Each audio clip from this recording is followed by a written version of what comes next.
नमस्कार। मु आज मोर एक स्वरचित कविता आवृत्ति करने को जाऊँगी। कविताटी केमिति लागिला शुणिला परे निश्चय लाइक और कमेंट करिवे।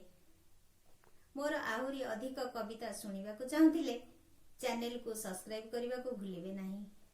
मु एबे मोर कविता आवृत्ति करने को जाऊँगी। तारकांक सह खेली खेली शोइबार शत चेष्टा परे मो स्मृति सबु चेई उठंती, अधा भंगा मनटाकू संपूर्ण भांगी दियंती। तारकांक सह खेली खेली शोइबार शत चेष्टा परे मो स्मृति सबु चेई उठंती, अधा भंगा मनटाकू संपूर्ण भांगी दियंती।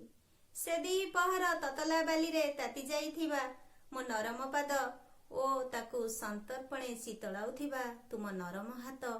ए स्मृति मोर कबाट बाड़ाए नीरव अंधार रातिरे। ए स्मृति मोर कबाट बाड़ाए नीरव अंधार रातिरे। पाद साथे पाद थापी केते बाली कादुओ रास्ता को अतिक्रम करी थाऊ हसी हसी। एई कथा को सोइबाकू दिए अतिक्रम करी थाऊ हसी हसी।